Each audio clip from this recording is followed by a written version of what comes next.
Rol del ultrasonido en las infecciones congénitas, pautas y SWOG.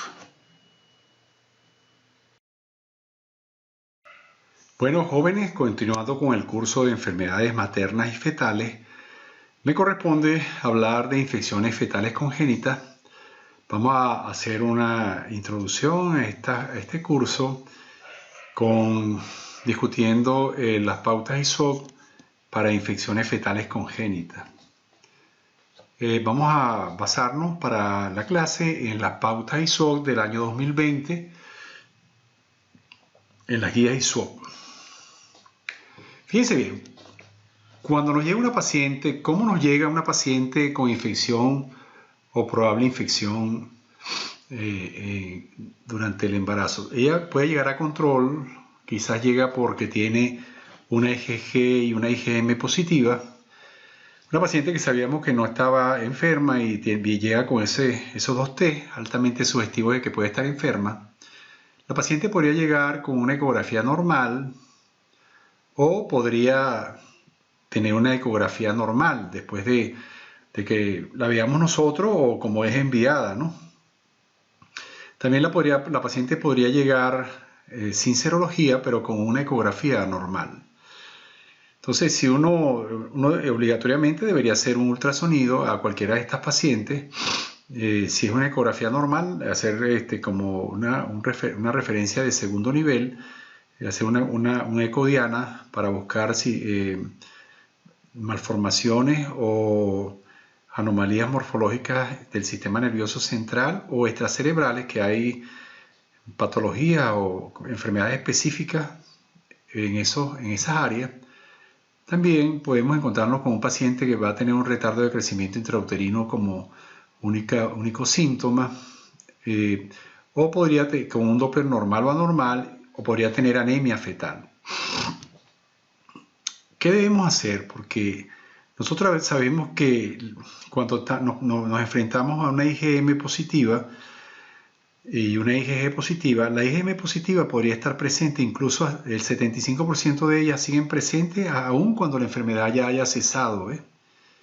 Y hay que recordar que el feto también, otro hecho en que se basan las conductas, es que el feto se enferma de 6 a 8 semanas después. O sea, nosotros no vamos a poder demostrar infección congénita sino hasta 6 a 8 semanas después.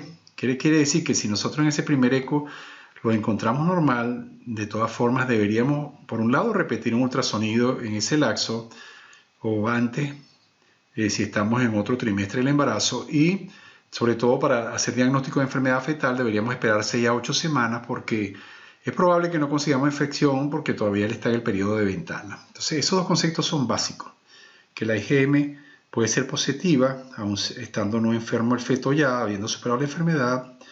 Y el otro concepto es que el feto se va a enfermar después que la madre está enferma, presenta la enfermedad, se va a enfermar de 6 a 8 semanas después. En cualquier momento que llegue entonces un paciente con IgG o IgM, nosotros debemos hacer el test de avidez. Hay que recordar que si el feto está después de una semana 20, usted va a hacer la amniocentesis exactamente 6 a 8 semanas después. Vamos a suponer que se enferma en la 20 la madre, la amniocentesis hay que hacerla 6 semanas después, la semana 26 o 28. ¿Qué vamos a hacer ahí? Una PCR buscando partículas o evidencias virales en el feto que demuestren la enfermedad en él, la infección congénita. Pero si el feto nos llega a nosotros con 6 semanas, nosotros 6 semanas después vamos a estar en 12. Entonces vamos a tener un problema que hay que esperar hasta la semana 20, porque el feto va a tener partículas fetales solo después de la semana 20 en el líquido amniótico, porque él la va a eliminar por la orina y el líquido amniótico es orina fetal, es después de las 20 semanas. Antes no, el bebé prácticamente no elimina orina los riñones no filtran orina en una cantidad suficiente para eliminar virus dentro del líquido fetal.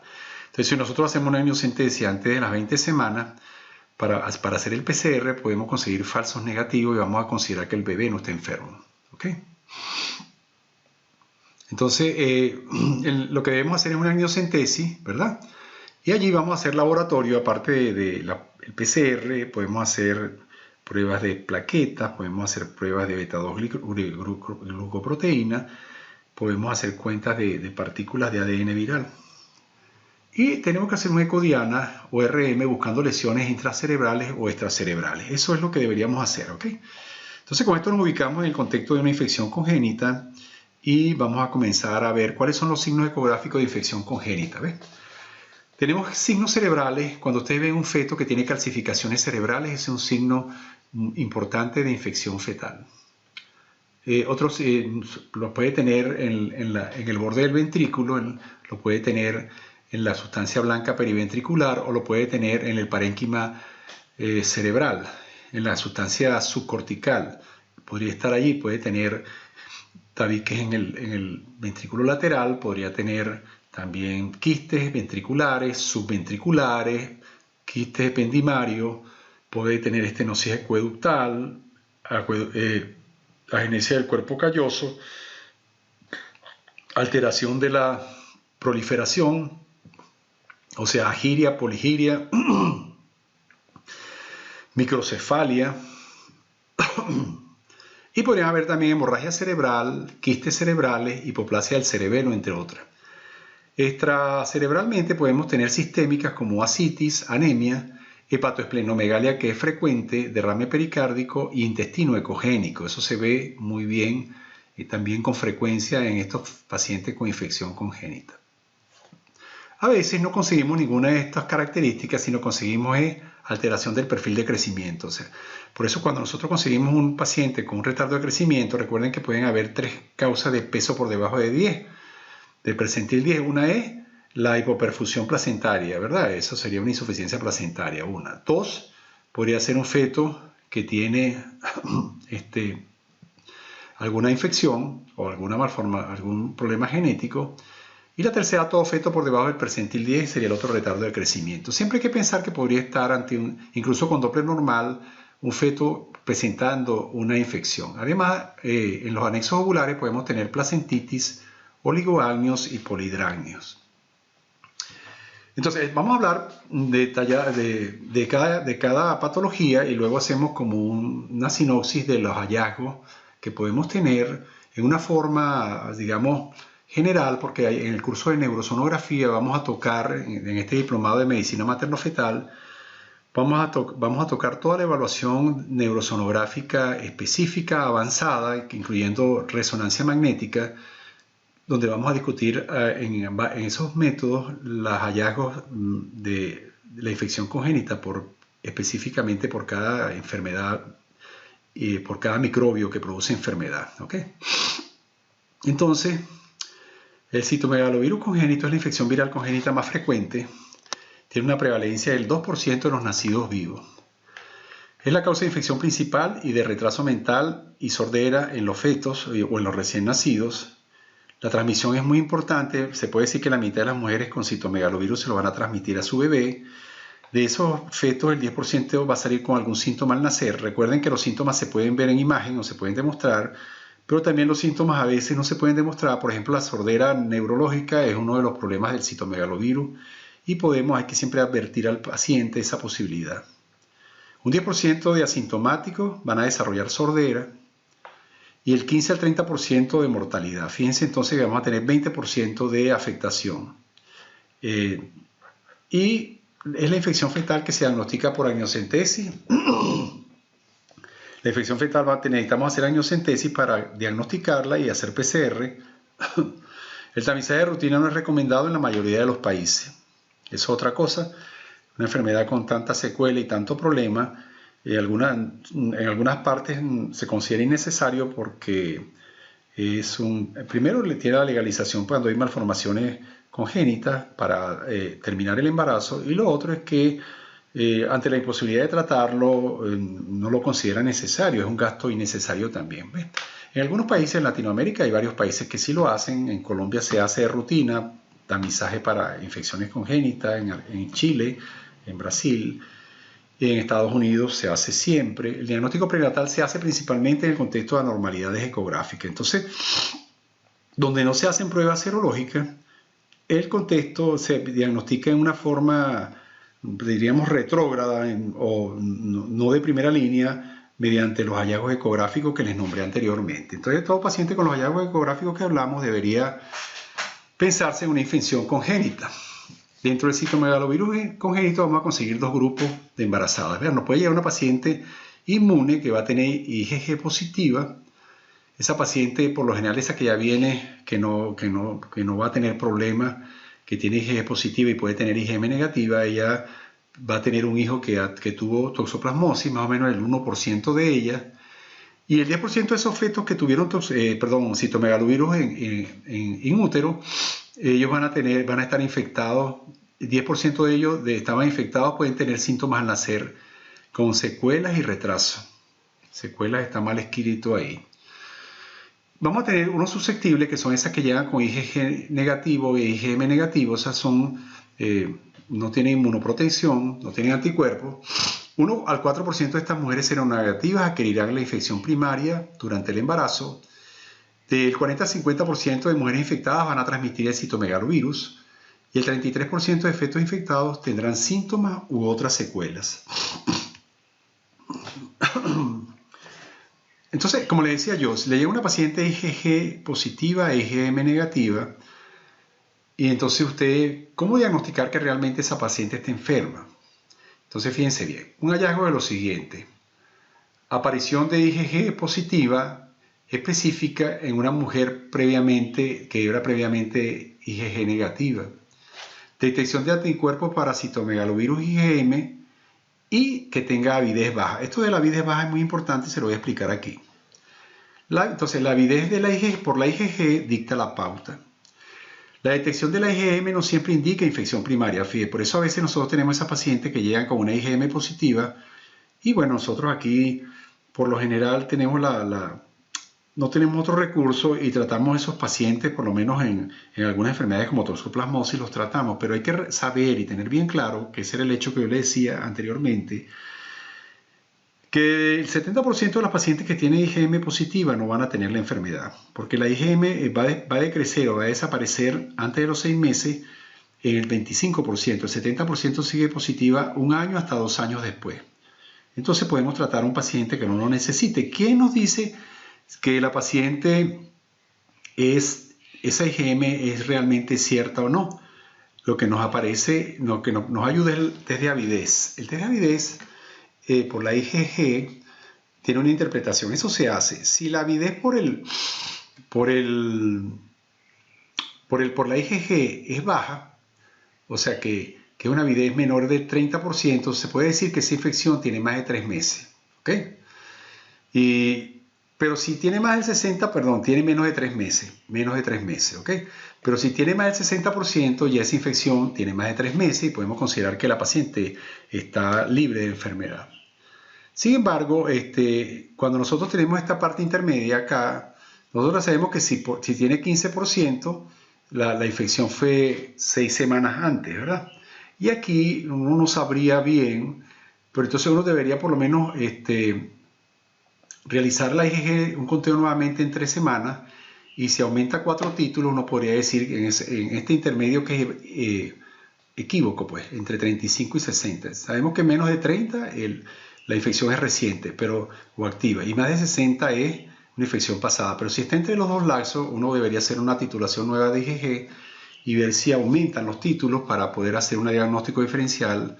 Sin embargo, el paciente en esos casos que tenga avidez baja debe tratarse, ¿no?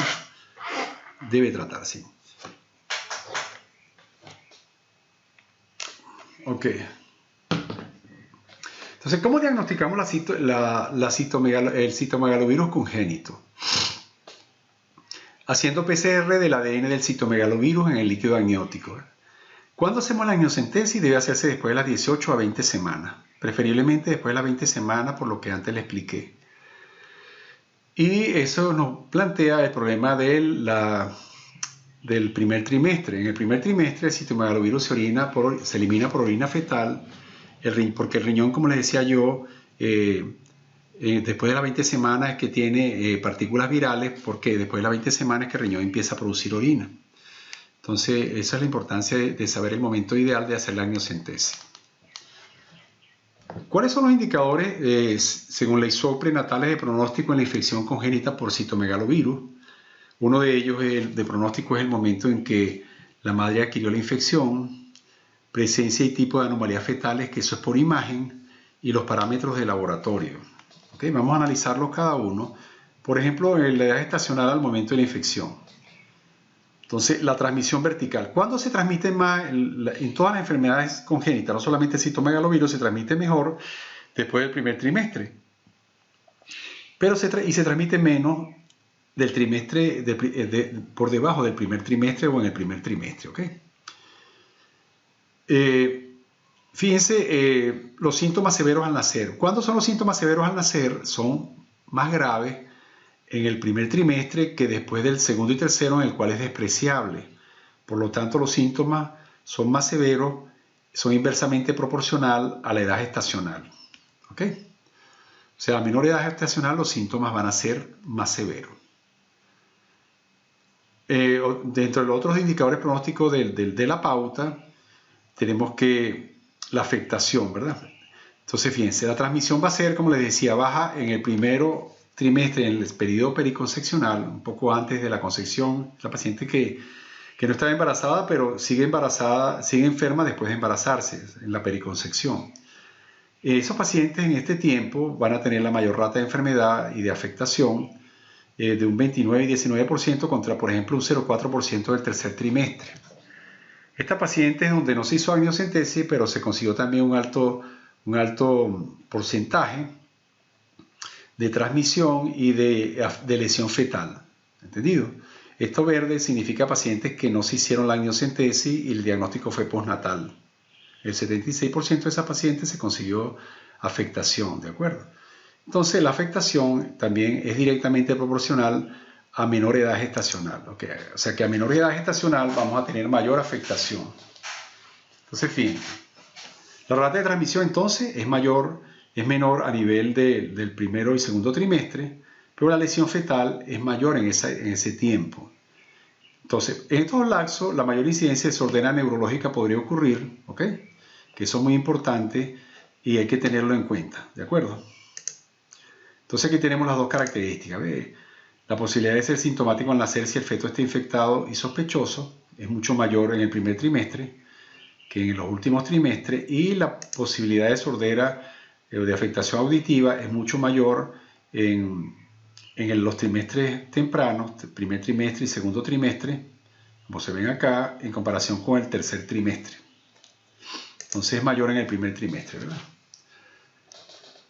Entonces, la presencia y tipo de anomalías. ¿Cuáles son los indicadores de gravedad o de severidad de acuerdo al tipo de anomalía fetal? Entonces, los estudios de imagen como la neurosonografía, la RM seriada, ubican en bajo riesgo al feto si ellos no tienen lesiones o tienen lesiones ventricomegalias leves, lesiones leves del cerebro. Estos exámenes no tienen sensibilidad. De todas formas, estos exámenes no tendrán sensibilidad para predecir el riesgo de discapacidad auditiva. ¿Okay? La neurosono y RM son necesarios. Las lesiones pueden aparecer en el feto hasta 12 semanas o más después. Eso es otra cosa importante. Si algo es imprescindible para el seguimiento y pronóstico, son los exámenes de imágenes, porque muchas veces usted los ve, si no hace seguimiento, usted los ve hoy y dentro de 8 semanas podríamos tener un feto que estaba normal con parámetros de severidad morfológica, pues al examen ecográfico o a la RM. Dentro de los parámetros de laboratorio vamos a tener que la carga viral en sangre, o sea, la cantidad de virus, ¿okay? El contagio de plaquetas, si son bajos, es muy importante. La beta-2 microglobulina, si es alta. La cuenta de plaquetas y la cantidad de ADN fetal tiene una eficacia diagnóstica muy importante. Las enzimas hepáticas también se pueden alterar. Recuerden que también podemos tener hepatoesplenomegalia porque el virus inflama el hígado y el vaso. Y puede producir anemia por eso, por la esplenomegalia que produce. Dice que los parámetros de laboratorio, ¿qué importancia tienen como indicadores pronósticos? Se dice que los parámetros de laboratorio son importantes para el diagnóstico de infección congénita, pero se consideran no indispensables para el pronóstico. O sea que la carga viral puede ser alta en fetos sintomáticos y asintomáticos. Entonces eso no garantiza que porque tenga una carga viral alta, el paciente va a tener alteraciones morfológicas. ¿Ves? Este solapamiento entre esos dos grupos y su dependencia de la técnica y factores temporales hace que el test tenga, digamos, sea controversial su uso. Entonces, la pregunta sería, ¿es obligatorio ofrecer sangre fetal, o sea, extraer sangre fetal por amniocentesis? La respuesta es que no, y menos aún si el feto ya tiene, ejemplo, lesión cortical grave. La RM y ultrasonido sí, pero no habría valor agregado con la sangre. Entonces, fíjense, la imagen nos va a ubicar, la imagen y el laboratorio, pero principalmente la imagen, nos va a clasificar, nos va a dar tres grupos, nos va a aportar tres grupos. Un grupo que se llama asintomático, aquel cuya eco y RM y laboratorio son normales, estos fetos el pronóstico es bueno, pero tienen el riesgo residual de la sordera auditiva que no se puede detectar por imagen. En esos casos, estos fetos, en ellos el seguimiento es muy importante, porque si uno lleva al parto a un paciente que no tiene alteraciones morfológicas, uno debe asumir que no va a tener secuelas porque tiene una integridad anatómica, excepto el problema de la sordera. Medio y moderado son cuando tiene el paciente afectaciones aisladas, pueden ser una afectación aislada cerebral o extracerebral. El pronóstico ahí sería incierto y el seguimiento posterior refinará el pronóstico. De repente tú ves una persona con una afectación mediana o regular o media, pero también ahí el seguimiento es importante de imagen porque esa afectación media puede hacer en un próximo control, 3 a 4 semanas después podemos ver afectaciones graves en el feto. Y severo es cuando ya la imagen va a detectar severas anomalías, por ejemplo, ventriculomegalias severas, problemas de giración, sulcación, lisencefalia, agenesia del cuerpo calloso, hipoplasia del cerebelo, ese tipo de alteraciones anatómicas que implican o traducen un mal pronóstico funcional fetal o del recién nacido. Aquí el pronóstico es malo. Y entonces, el citomegalovirus, ¿cuáles son los indicadores de manejo? Entonces, eso, los indicadores de manejo serían todos esos parámetros que nos permiten clasificar el paciente de acuerdo a un riesgo mayor o menor. Por ahí tenemos, por ejemplo, la edad, el tiempo, el momento de la infección, el tipo de hallazgo neurológico. Entonces, por lo menos, en estas pautas, cuando hicieron las pautas en el 2020, se concluyó que el aciclovir era bueno darlo en los pacientes que tenían una afectación moderada, mas no consideraron como obligatorio en otros contextos, como lo veremos más adelante, que el trabajo posterior se han cambiado la conducta, como veremos también más adelante. Entonces, ¿qué se recomendaba aciclovir? La dosis de valciclovir, perdón, eran dosis altas de 8 miligramos diarios. Entonces, esa dosis de 8 gramos diarios la conseguíamos con 16 tabletas, porque el valciclovir viene en presentaciones de 500 miligramos. Entonces, el paciente tendría que tomarse 16 tabletas al día, y esto podría ser necesario hasta por un periodo muy largo. Entonces, los estudios que se hicieron recomendaron que se podría hacer porque había poca afectación fetal y porque demostraron que la proporción de neonatos asintomáticos aumentó desde 43 a 82% con el tratamiento. Entonces se recomendaba en ese caso. Entonces, ¿cuáles son la afectación moderada? Estas características que seguimos acá. Una de las características que habíamos nombrado antes, o una normalidad cerebral compatible con citomegalovirus, pero una sola, ¿ok? Y hallazgo de laboratorio en sangre fetal, un hallazgo de laboratorio en citomegalovirus en sangre fetal. ¿Ves? Aquí tenemos todos, alteraciones intracerebrales y extracerebrales, ¿ok? Ahí no está metido agenesia de cuerpo calloso, ni lisencefalia, ni problemas de la patología de la proliferación cerebral. También se revisaron para hacer esta pauta trabajos que demostraron que el valciclovir demostró excelente tolerancia materna y ausencia de efectos neonatales a las dosis que les hablé anteriormente. ¿Okay? En el citomegalovirus, la gammaglobulina, bueno, en un trabajo alemán sí se vio que era conveniente usarlo, comparativamente similar al valciclovir, pero solamente es un trabajo alemán, fue aislado y todavía se considera que faltan más estudios para poder considerarlo como una evidencia sólida para recomendarlo su uso de rutina. ¿Okay? Se puede usar, digamos que con carácter de investigación, ¿de acuerdo? Con respecto al tratamiento antiviral, se decía que debido a la falta de estudios controlados, altas dosis de valciclovir para infección por citomegalovirus congénita solo debería administrarse en el contexto de la investigación médica, ¿ok? Pero bueno, aquí está la pauta, esto se habló también, esto aparece en la pauta, esta es la pauta de manejo del Royal College.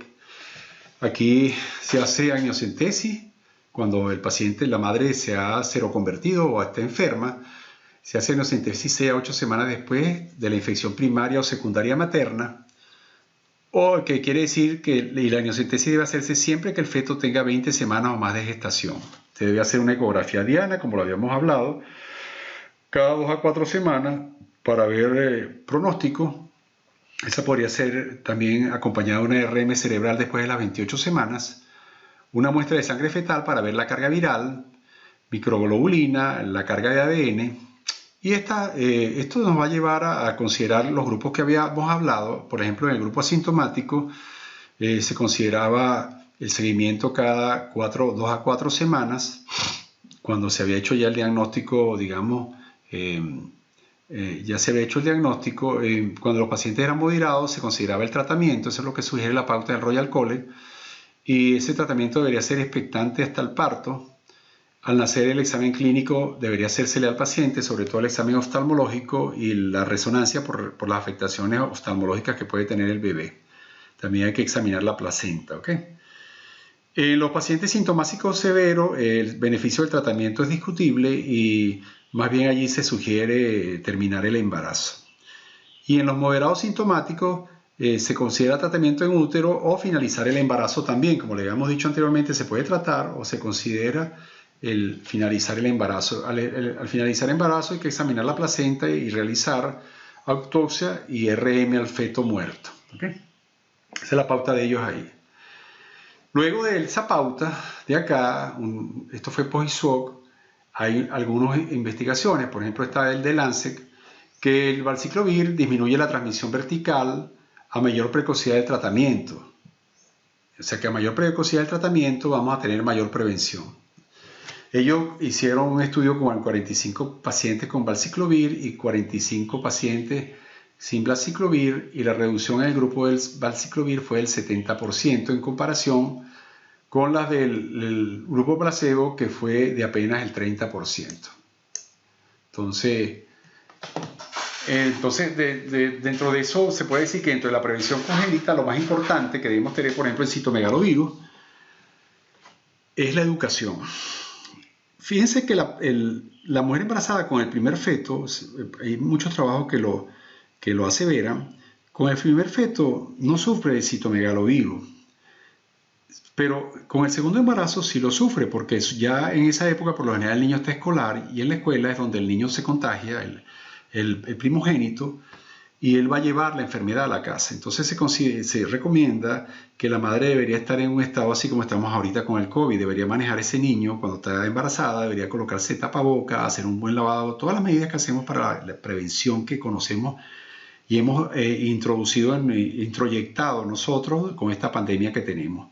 Eso, hay trabajos que han disminuido la incidencia, la transmisión materna del escolar a la madre.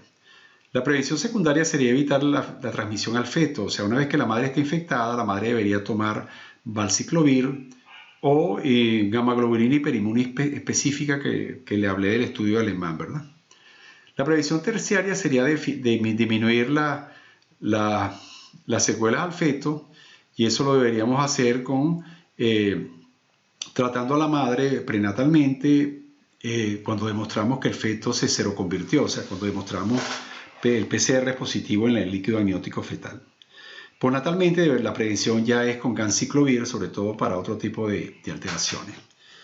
Bueno, hemos hablado de esto, cómo se diagnostica, la importancia del test avidez para poder tratar el feto, cuándo se debe hacer la amniocentesis, cuál es el tratamiento en la infección más frecuente, que es el citomegalovirus. Vamos a hablar un poquito de toxoplasmosis, de todas formas tengo una clase para toxoplasmosis. El riesgo de toxoplasmosis congénita, se dice que el momento de la infección primaria, la rata de transmisión vertical y afectación son muy importantes. Igualmente, se sigue la misma filosofía o el mismo paradigma. La transmisión de la madre al hijo es de un 30% de la toxoplasmosis congénita. La transmisión aumenta con la gestación y la severidad disminuye con la edad gestacional, ¿ok? Fíjense, igual, el riesgo de transmisión va a ser menor en el primer trimestre y mucho mayor en el segundo y tercer trimestre. lo mismo de ahora, es inversamente proporcional a la edad gestacional. Entonces, en toxoplasmosis, ¿cuál es el desenlace para estos bebés? Más del 95% tiene desarrollo anormal, hay alta muerte perinatal, hay daño neurológico permanente en el que se afecta, es frecuente, y el deterioro visual bilateral durante el primer año de vida en la toxoplasmosis tardía. ¿Okay? La corioretinitis, como podemos ver, ¿verdad? Es una de las inflamación de la retina, destrucción de la retina, que luego queda como con secuelas de una cicatriz allí y va a llevar a ceguera o disminución de la resolución visual del paciente. Entonces, cuando tenemos la seroconversión materna, que nosotros sabemos que tiene la seroconversión materna, el tratamiento es espiramicina hasta que se demuestra la infección fetal. ¿Okay? Es la misma filosofía, la amniocentesis 20 semanas o 6 semanas desde la infección materna. Por ejemplo, si tiene 20 semanas, debe hacerse las 26. Y el inicio del tratamiento, máximo 3 semanas después de la seroconversión. Eso ya después de 3 semanas es un poco tarde para hacerlo, pero claro, disminuye la eficiencia del tratamiento. La amniocentesis puede ser negativa, o sea, que tenga un valor de PCR negativo el niño, o puede ser positiva. Si la toxoplasmosis es positiva, nosotros deberíamos dar tratamiento con triple, donde además de la pirimetamina, que hablábamos que es la misma, le agreguemos sulfadiazina y ácido folínico, alternos con espiramicina hasta el nacimiento. ¿Okay? Continuar con espiramicina hasta el nacimiento para prevenir transmisión vertical. O sea que si el feto no está enfermo, nosotros de todas formas vamos a tratar a la mamá para evitar que el niño se enferme si la mamá continúa enferma, ¿entendido? Pero si el bebé está enfermo hay que tratarlo, ¿entendido? O sea, la idea de hacer el diagnóstico precoz en el niño es protegerlo, y lo protege realmente eficientemente el tratamiento triple. Después de nacer hay que continuar el tratamiento y hacer el test neonatal nuevamente para ver si el niño en qué estadio está, para decidir mantener o cambiar la pauta. Entonces, dentro de la toxoplasmosis sería más favorable la terapia triple de inicio en vez de la pirimetamina sola. Eso es importante, pues ahí está el ToxoGest estudio, y entonces ahí nosotros podemos ver, es un estudio hecho en Francia donde se estudiaron 151 gestantes en 2 grupos, 76 con terapia triple y 75 con terapia simple. ¿Okay? Eso, el feto ya se había demostrado que estaba enfermo. Las pacientes con la terapia triple tuvieron 10% de toxoplasma positivo en la amniocentesis, y las pacientes a las cuales solamente se le dio el tratamiento simple tuvieron 20%. ¿Okay? Las anomalías del cerebro en este grupo que recibió tratamiento triple fue el 0%, y en las pacientes que tuvieron tratamiento con espiramicina simple fue 9%, ahí fue muy significativo, y el 19% de transmisión se presentó entre las pacientes que tuvieron tratamiento triple y 30% mucho más en las que tuvieron tratamiento simple, y 19% en las que tuvieron el tratamiento triple. De ese estudio solo fue significativo aquí la disminución de las anomalías cerebrales, o sea que fue significativo y fue importante, y se demostró que hay menos anomalías cerebrales en las pacientes que reciben el tratamiento simple. Es muy importante, entonces, eso lo que está planteando es tratar a la madre sin esperar las 6 semanas de ventana para colocar el tratamiento triple en caso que el bebé se haga positivo. ¿Okay? Entonces, con una evidencia grado C, la terapia triple puede ser más efectiva que solo la espiramicina en la prevención de la transmisión vertical. Sin embargo, más datos son necesarios para ser adaptada a la práctica clínica. ¿Okay?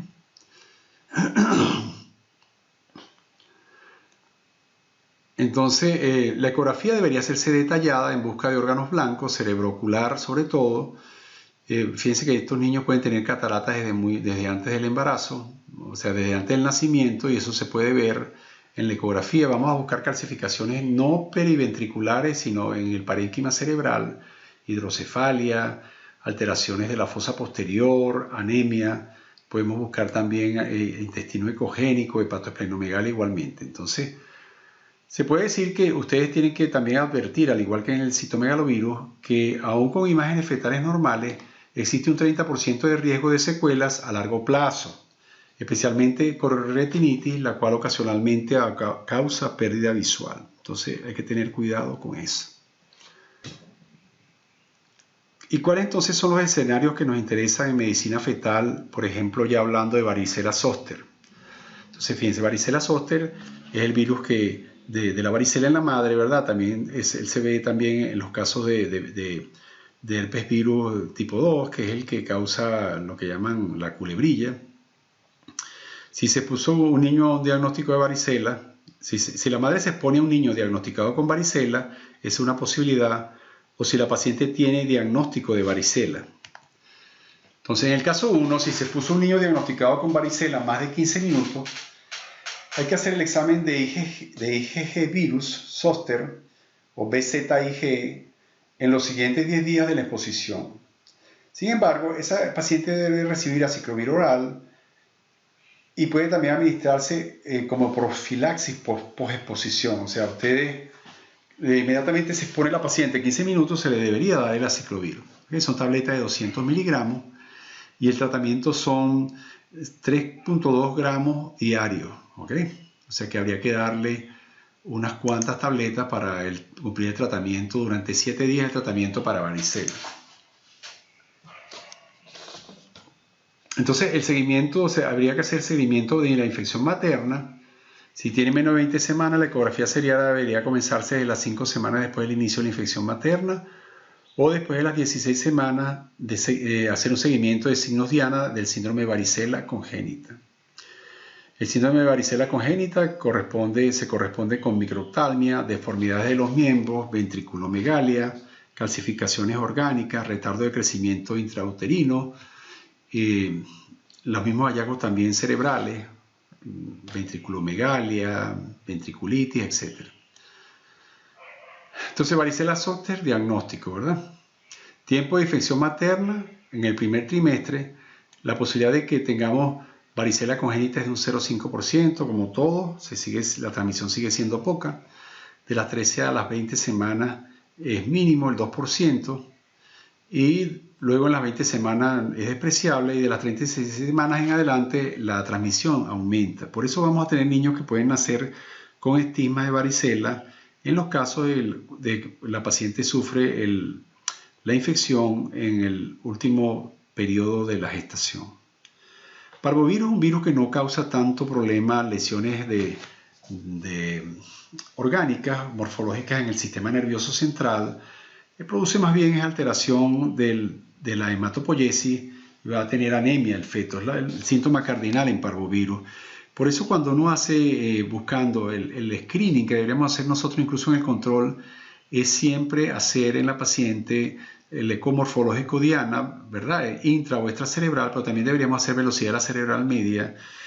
Si un paciente, claro, se ha expuesto y tiene otro familiar con diagnóstico de parvovirus 19, o si nosotros conseguimos que tiene alguna alteración también adicional el paciente, como sobre todo los problemas aquí, al ser anemia va a causar cardiomegalia por la anemia, derrame pericárdico, aumento de velocidad de la cerebral media, y puede llevar a citis por la insuficiencia cardíaca que se produce y por la misma anemia que va a causar trastornos, digamos, hemodinámicos y también del balance osmolar que puede llevar a este tipo de problemas. Entonces, la muestra de sangre con preparación para transfusión es indicada ¿cuándo vamos a hacer transfusión fetal? Cuando la velocidad media o cuando el paciente tenga síntomas de hidrops, ascitis, cardiomegalia, o cuando la velocidad de la cerebral media esté por 1.5 múltiplos de la media sobre el valor normal. Entonces, como dato les digo que la velocidad de la cerebral media sugiere anemia cuando la velocidad de la cerebral media es el doble de la edad gestacional. Por ejemplo, si un feto tiene 25 semanas y la velocidad de la cerebral media es más de 50, ustedes pueden pensar que tiene anemia y deberían considerar la evaluación detallada en segundo nivel, ¿entendido? Entonces, en el ultrasonido seriado buscará citis, cardiomegalia, hidroc, velocidad de la cerebral media, aumento de su pico, Ese debería realizarse cada 2 semanas, o de cada 1 o 2 semanas, o 8 a 12 semanas después de la exposición. ¿Ok? Entonces, deberíamos hacerla, como todo, el feto se va a enfermar 8 a 12 semanas después de la exposición. El pronóstico desde el punto de vista de secuelas neurológicas, ese tipo de secuelas graves, no es malo. Lo que sí puede haber es muerte perinatal por el mismo trastorno y la alteración por el derrame pericárdico, el derrame por la hidrotora, por el hidrops, la citis, puede llevar a alteración hemodinámica severa que puede causar muerte fetal. El hidro se presenta en un 30% de los casos y el resultado generalmente es bueno. El riesgo de neurodesarrollo puede estar afectado en un 10% de los pacientes con hidro. O sea, vamos a tener alteraciones en neurodesarrollo en un 10% de los pacientes que hagan hidrops. ¿Okay? Con respecto a la rubiola es rara, es una infección rara y nosotros debemos estar pendientes con nuestros pacientes de los síntomas de rubiola. Los síntomas de rubiola es que la paciente va a tener enrojecimiento de los ojos, el paciente puede tener rinorrea, fiebre y va a tener ganglios, sobre todo los ganglios retroauriculares que son frecuentes en la rubiola y puede tener un exantema que se produce. ¿Okay? Entonces nosotros deberíamos tener los estigmas clínicos de la rubiola presente. La infección antes de las 12 semanas da un riesgo de infección fetal y el riesgo de feto infectado que desarrolla anomalías severas. La culminación del embarazo debe considerarse aún con test invasivo, con la posibilidad de hacer un test invasivo. O sea que cuando ocurre rubiola, como las secuelas son severas, muy parecido al mismo Zika, hay muchas personas y hay muchos países donde se plantea ante la posibilidad de afectación fetal y desconocerla porque no está en el periodo diagnóstico, podríamos nosotros considerar la terminación del embarazo. La amniocentesis, recuerden, debe hacerse después de las 20 semanas, por lo que habíamos hablado antes. Entonces, la rubiola, recuerden que tiene una tríada que es microcefalia, presintesia del ducto arterioso y catarata es lo más frecuente lo que puede haber. ¿Okay? Aquí tenemos una microftalmia, fíjense la diferencia con los ojos. Podemos tener placentitis, podemos tener estenosis pulmonar, ¿okay? Persistencia del ductus arterioso, podemos tener ascitis. ¿Okay? Es una enfermedad con un pronóstico muy malo. Con respecto al Zika, recuerden que Zika nosotros somos un país donde hubo una infección severa de Zika, estamos cerca de Brasil, nosotros somos considerados una zona endémica, al igual que la Guayana Francesa, Brasil, esta zona tropical. ¿Okay? Entonces, se habla de Zika, un caso confirmado es la gestante que cumple algún criterio de confirmación de laboratorio, ¿de acuerdo? PCR, IgM. Los casos sospechosos son aquellas gestantes que refieren clínica de la enfermedad y algún antecedente epidemiológico de exposición. Por ejemplo, el esposo ha venido de un sitio donde está presente una epidemia, por ejemplo, o ella ha estado 15 días antes en ese sitio. Caso descartado es aquella gestante que cumple con el criterio de laboratorio de descartado, por ejemplo, PCR, IgG e IgM negativo. ¿Okay?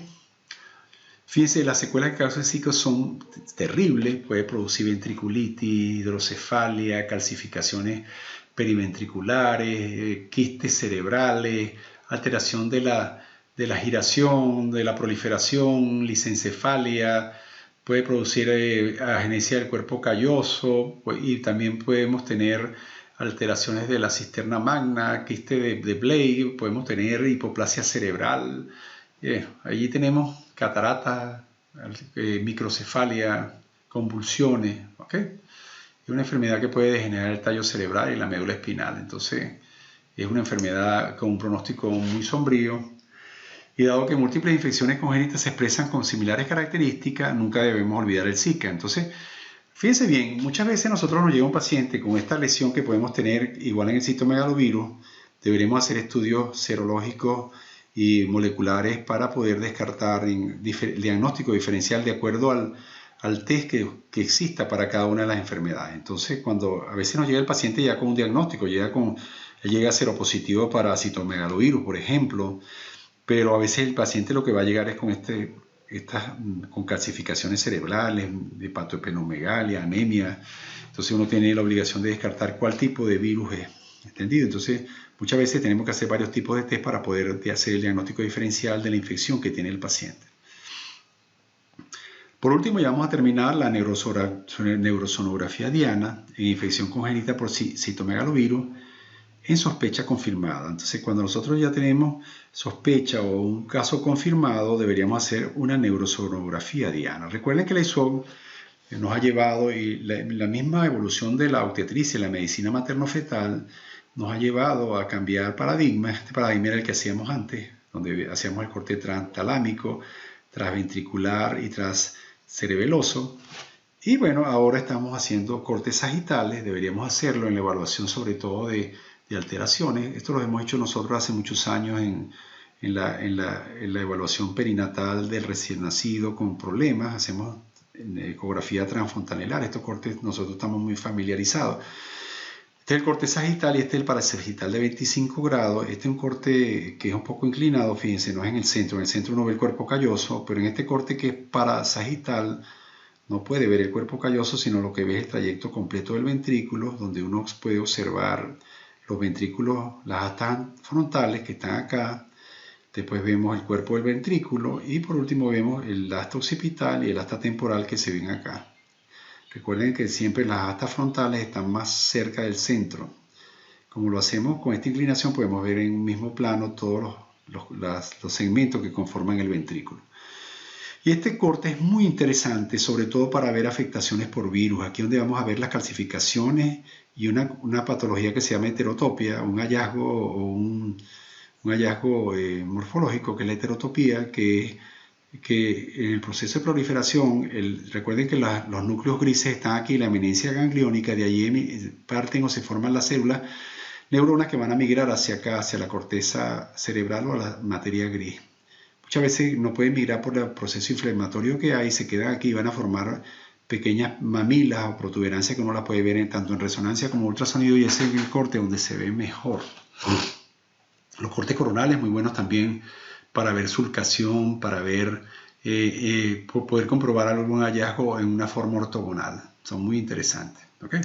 Entonces nosotros debemos estar en capacidad de hacer esos tipos de cortes. Fíjense las patologías que podemos tener. En el corte transventricular podemos diagnosticar, en los cortes axiales podemos diagnosticar hidrocefalia, adherencias o sinequias cerebrales. Podemos hacer diagnóstico de ventriculomegalia, podríamos hacer diagnóstico de quistes subventriculares, de calcificaciones periventriculares, de heterotopía. Podemos también ver quistes también dentro de la corteza cerebral. Lo ven aquí, quistes intraventriculares y sinequias, como en este caso. Hiperecogenicidad del margen del ventrículo, llamado ventriculitis, etc. Eso lo vamos a ver muy bien cuando hagamos el curso de neurología fetal, de neuroimagen fetal, ¿ok? El corte transtalámico nos va a servir para ver su desarrollo de la cisura de Silvio. Por ejemplo, esta cisura es normal a las 22 semanas, pero no es normal en una cisura de Silvio en un muchacho de 32. Allí ya debe estar totalmente cerrada. Calcificaciones podemos ver a nivel de, por ejemplo, del cerebelo, dilatación de la cisterna magna, ¿entendido? Podemos ver una serie de hemorragia intracraneal. Y en el transcerebeloso vamos a ver los quistes de la fosa posterior, la calcificación intracerebral, los quistes, su desarrollo de la cisura de Silvio también se puede ver allí. En los cortes coronales vamos a ver, esto es muy importante, mire, cuando uno hace este corte coronal, uno está viendo el septum pelúcido, el cuerpo calloso, la cisura del cíngulo, el giro del cíngulo, pero estas son las astas occipitales y este corte se llama trascaudado porque la cabeza del núcleo caudado está aquí abajo.